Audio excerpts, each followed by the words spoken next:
Hello, my name's Pauline. I'm a 62-year-old woman. Yes, I know I'm a little too old to be able to write a story for the internet, but I have some nice people who have helped me write this at the retirement facility I'm staying at. That's right, I'm living in a luxurious retirement facility, and today I want to tell you all about how I got here. First, let me give you some background information. I got married when I was 23 years old to the love of my life. We tried for 2 years to have a child, and finally I got pregnant. It was a high-risk pregnancy because of some underlying conditions I had. So my husband and I knew that this would probably be the last child we'd have. I gave birth to my son, Peter, and my world felt complete. Peter was my husband's and my joy. There was nothing that we let him lack. Unfortunately, when Peter was 10 years old, my husband passed away. It was devastating for both of us, but we held on to each other to make it out of the grief. I raised Peter single-handedly after that. It was very hard. My husband and I barely got by when both of us were working, so after his death, taking care of all our bills fell on my shoulders. For the first 2 to 3 years, I struggled a lot. There were days when I'd go hungry so Peter would eat. Yes, I saw some rough days, and thankfully they got better after that. I found a better job with a lot more benefits. I learned how to invest money and made a bunch of smart investments. I managed to save and pay for the entirety of Peter's college as well. I didn't want Peter starting off with any loans on his shoulders, so I made sure to work extra hard for that. By the time Peter graduated and was living on his own, I was living more than comfortably. I continued to stay in my same small house because it was a reminder of the happiest days of my life and of my husband. This is only relevant because you'll understand why Peter never suspected me of having saved so much. Anyway, while in college, Peter met my now daughter-in-law, Lindsay. The two of them met in their first year of college and began dating shortly after. They were inseparable, and I was happy for both of them. They brought out the best of each other, and not to mention the only thing that mattered to me was my son's happiness. I did everything I could to make sure he never lacked anything, so it made me happy to see that even his romantic needs were fulfilled by Lindsay. Peter and Lindsay moved in together after they graduated. They didn't visit me as much, but I made sure to visit them whenever I could. We spent holidays and other occasions like birthdays together, but that's it. This was how it worked for a few years, so imagine my surprise when Lindsay suddenly invited me over to their place for dinner on a random Tuesday. I accepted the invite and went over. Peter and Lindsay seemed a little nervous, but I dismissed it.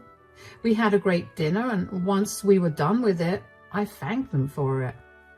Thank you for inviting me over to your place for dinner, you two. It was lovely. Of course, Mom. I hope you liked what you had for dinner. I mean, I spent a lot of time cooking it, and I specifically made what Peter told me was your favorite. Whoa, I loved it. It was delicious, I promise. Why do you look so nervous, though? Is something wrong? Well, Mom, we actually had to ask you something. Oh, of course. Go ahead and ask away. So, you know how Lindsay and I have been dating since freshman year in college? Yes. Well, this weekend, Peter proposed to me. Oh my God, that's wonderful. I'm so happy for you two. Congratulations. Thank you, Mom. Yeah, I really didn't think the proposal would happen anytime soon, considering we've been dating for 8 years now.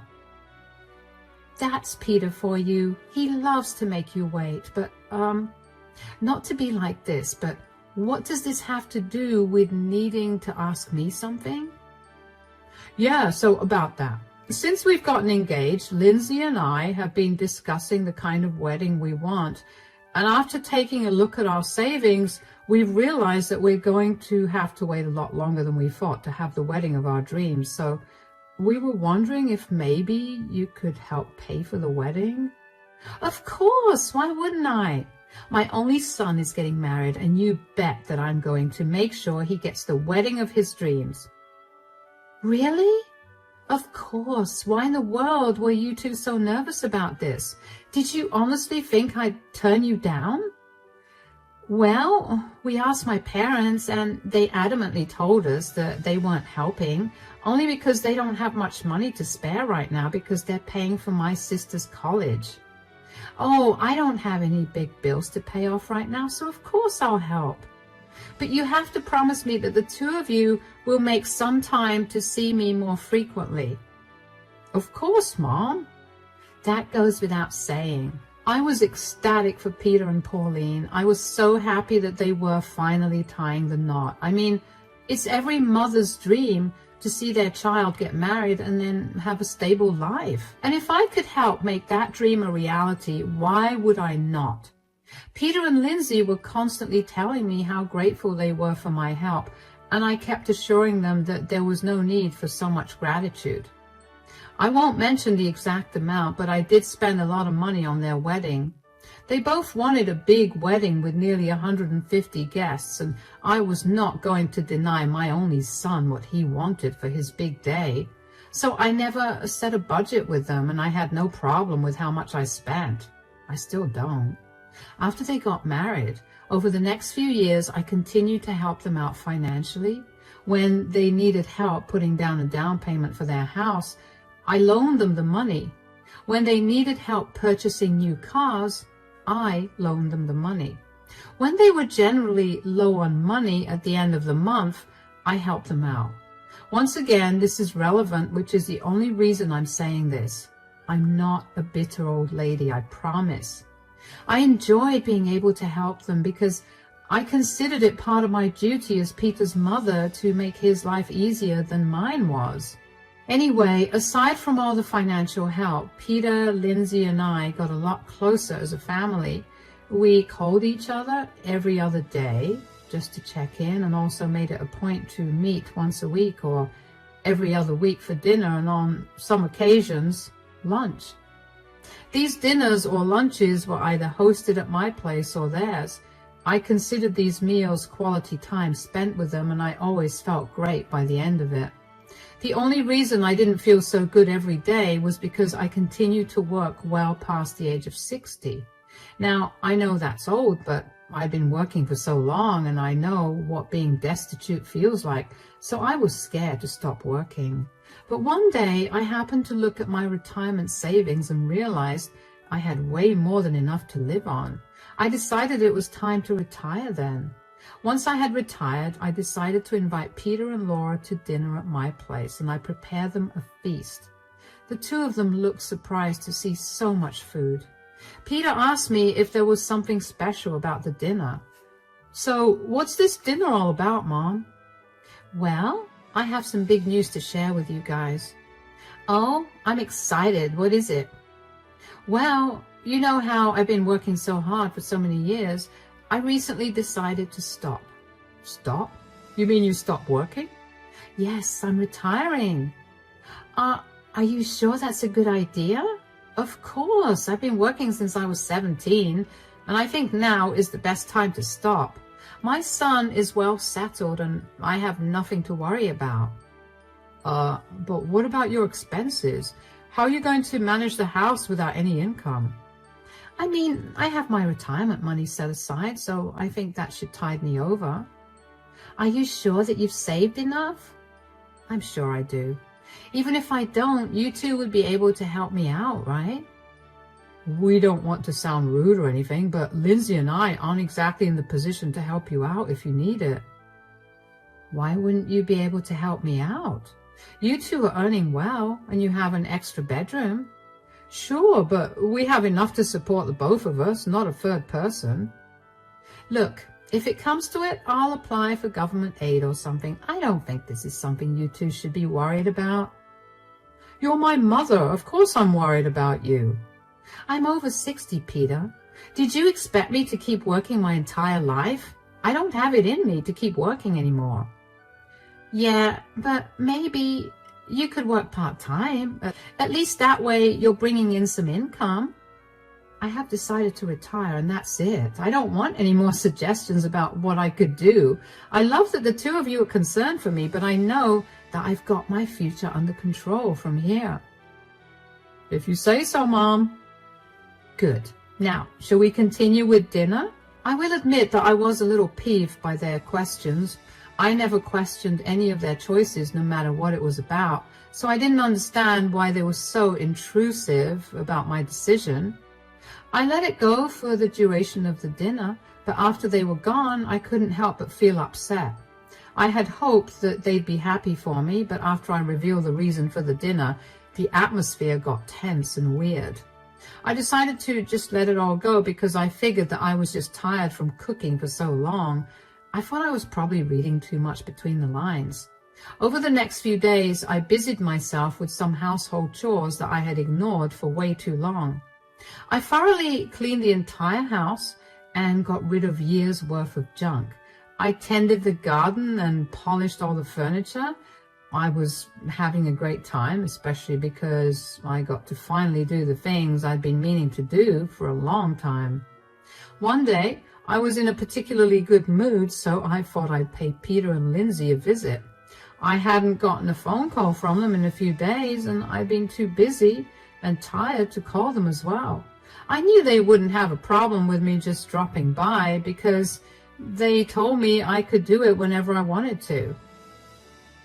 I bought a good bottle of wine and made a casserole for our dinner, and when I got to their place, Peter opened the door. Mom, what are you doing here? Oh, I was free and I thought I would surprise you guys with some wine and dinner. You're not allowed here. What do you mean? Let me spell it out for you. No income, no entry into this house. Are you serious? Yes. Lindsay and I have been talking about this since we last met, and we realized that we didn't want someone who wasn't earning to come into our house. But I'm your mother. Just because I don't earn money, it doesn't mean that my role as your mother is gone. Sure, but because you're my mother, we realize that you might use that to mooch off of us. Mooch? Are you kidding me right now? You do realize that I was the one who paid for everything you've ever wanted. Even the car you drive right now was bought by me. I have no reason to mooch off of you. See? We were afraid that you were going to use all the things you gave me as a reason to mooch off of us, and we were right. I'm literally bringing it up to tell you that I never intended on doing that. I don't care about money. You two were the ones that brought up my money. Believe me, I have more than enough money to live happily. I don't buy that. You probably have enough for a few years, and then you'd come crawling back to us and asking us to give you money. I'm just setting my foot down now so I can stop all of that from happening. So what? Because I've retired, you're going to cut all contact with me? That's a little crazy, don't you think? First of all, I'm not cutting contact with you. I'm simply telling you that you won't be allowed into our house. I don't want you thinking that you can just show up whenever and then one day decide that you never want to leave. We can meet whenever you want at either your house or anywhere else outside. Secondly, nothing about this is crazy. I'm just being careful. You know what? You're right. It's good that you're being careful. I'm glad that I've raised you to be that way, but clearly I went wrong somewhere because all you seem to see is money and not the fact that your aging mother is trying to spend time that she barely got to spend when you were growing up with you. Don't be dramatic. I appreciate you wanting to spend time with me, but I just don't want that to happen at my house. All right then, I'll get going. Mom, I really hope that there are no hard feelings here. Sweetie, you're my son. There will never be any hard feelings. This has only opened my eyes and made me realize that I've got some things to think about. Anyway, I don't want to bore you with that. I'll see you around. To say I was heartbroken was an understatement. I couldn't believe that my son and daughter-in-law were capable of treating me so indifferently, all because I wasn't earning money. I couldn't even begin to understand why that mattered to them at all. Was that the reason they kept asking me intrusive questions at my retirement lunch? I vaguely remember driving home after that. I was in so much shock and I felt so sad that I felt numb. I didn't know what more to do or say to convince Peter and Lindsay that I was not there to take their money or live off of them. I think I pretty much wallowed in that sadness for a good day, and then the sadness turned into anger. The more I thought about it, the more I knew that there was no reason for both of them to treat me this way. I decided in my fit of anger that if they truly believed that I was trying to mooch off of them, then I'd show them just how much money I had. The first thing I did was get in touch with my friends who I knew would be able to help me put my plan into action. I put my house up for sale, and given that it had been a long time since my husband bought the house, the value of the house appreciated a lot, so I made a killing selling it. Then I did some research and found this beautiful retirement housing facility. I went there to check it out, and let me tell you, I fell in love with it. It was luxurious, and I just knew that I had to spend the rest of my days there. Upon inquiring about the price for it, I was told that it was $1 million, which I had. So I pretty much registered myself there immediately. I still had a good amount of money left, so I decided to get in touch with my lawyer. I had written down a will many years ago, a little while after my husband passed away, because I wanted to be prepared in case I also passed away as suddenly as my husband did. In my original will, I had willed everything to Peter, but I knew that I had changes to make. I was not leaving anything to him, not only because I was very peeved by his treatment of me based on money, but also because I knew that by the end of my life, after everything I've spent, there wouldn't be much to give him. I knew that even if I had some money left over, I was going to donate it. All of this had taken almost 2 weeks. In that time, I did not contact Peter or Lindsay at all. I didn't feel like talking to them, and running around filing paperwork and then moving into the facility was exhausting. Eventually, though, a day after I moved into the facility, Lindsay called me. "Hello, Pauline, how are you?" "I'm good. How are you?" "I'm doing good, too. I just wanted to make sure that things were all right between us." "Of course it is. Why are you asking?" "Well, you didn't call or text us for the last 2 weeks, and we were beginning to worry." "Ah, yes, sorry. I was busy with things." "Busy? What have you been up to?" "I figured it was time for me to leave my house." "What? What do you mean? You guys made it pretty clear that you didn't want me around, and you were right. What was I going to do in my house? Might as well move someplace else, so that's what I did." "We didn't mean that we didn't want you to be around us." "Oh, you don't have to sugarcoat it. I understood perfectly what Peter was trying to say. Look, I'm sorry that you felt that way, but that was not what he meant at all. You shouldn't have uprooted your home because of that." "It's okay. I got a good deal on the house, so now my retirement fund got even fatter." "Where did you even move to? Are you in a safe neighborhood?" "Oh, it's the safest neighborhood, if you could even call it that." "What do you mean?" "You know what? I'm way too busy right now to explain this to you. So why don't you and Peter pop over this weekend?" Sure. Just tell me that you're safe, though. We've been worried sick about you." "I promise you that I'm more than safe. I found a lovely place to settle into, and I would love for you two to visit me. You don't have to worry about me at all anyway. I've gotten pretty good at taking care of myself." "Okay, well, that's nice to hear. So this weekend then?" "Yes, just call me before you leave and I'll send you the address. It's only half an hour from your place." "All right then, we'll see you there this weekend. Take care." "You too." It took everything in me to not be curt with Lindsay. The way she didn't seem apologetic at all made me want to be rude to her, but I bit my tongue back and was nice instead. I was also really upset that Peter didn't call me, but I didn't bring that up either. I knew that I didn't have to be mean, because once they saw where I lived now, they'd be shocked. And when they'd find out that they were not getting even a penny from me, my revenge would be complete. The weekend was 2 days away, so I spent that time familiarizing myself with the facility.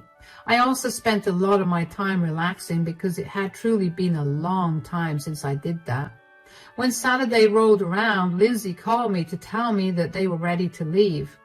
I sent them the address and then turned my phone off because I didn't want to answer any of their questions when they realized where they'd be driving. If they wanted answers, they'd have to come to me. And they did. When Peter reached the facility, he was led to me. He didn't even greet me properly because he looked at me like I'd grown a second head. Mom! Welcome! How are you guys? I hope you didn't have any trouble finding this place. What is this place? This is a retirement facility. I'm sure you read the signs outside. Yes, but why did you move here? And how? This place looks really expensive. Well, I figured since neither of you two were keen on meeting me regularly, I'd move into this place. Oh, come on. I told you not to make a big deal about this. I looked into this and it costs at least $1 million to get into this facility. How did you have any of that money? I told you two that I was more than comfortable with my retirement. I made a lot of smart investments over my life and I saved a lot. Not to mention, I got a great deal when I sold the house.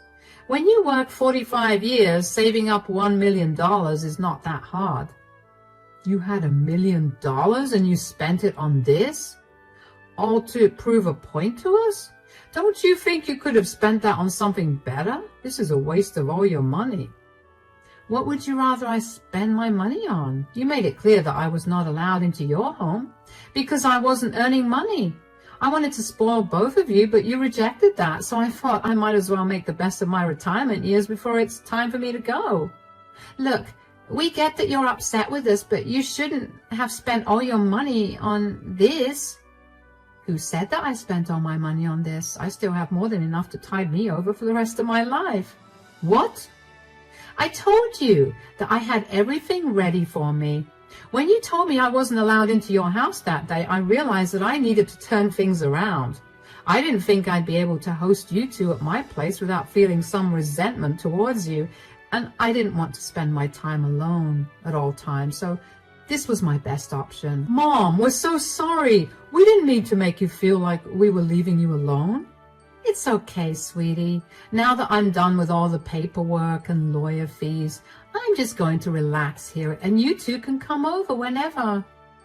Lawyer fees? Oh yeah, I had to redo my will because, you know, a big chunk of my savings went into financing my stay at this facility. Oh, so how much exactly is left for me? Left for you, sweetie? I have nothing left to give you. What? What do you mean? Well, I spent a good portion on this place, and the remaining amount is my fun money and my medical expenses. There's nothing left to give you. Are you being serious right now? You blew all your money on yourself and you've left nothing for your son? If I remember correctly, you two were making enough to support yourself, so you clearly didn't want me to help, right? You're psychotic. You got so upset at your son that you cut him out of your will and spent all your money on yourself. I worked hard for this money. I provided Peter with everything he needed, and when I thought he'd be happy that I was done working, he turned around and showed me his true colors. I was nothing but a big fat wallet for the two of you. Spending this money on myself is the first treat I've ever given to myself.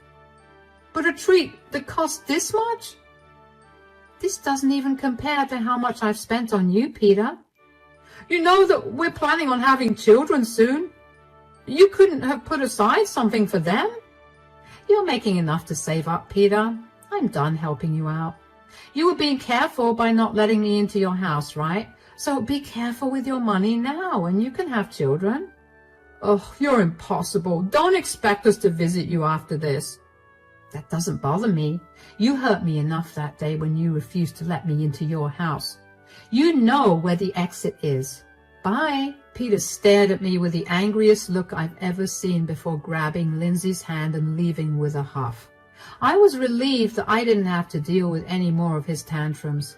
I felt bad that I was not going to be leaving him with anything, but I knew that it was not going to teach him anything. Besides, I didn't want Peter to feel bad after I was gone.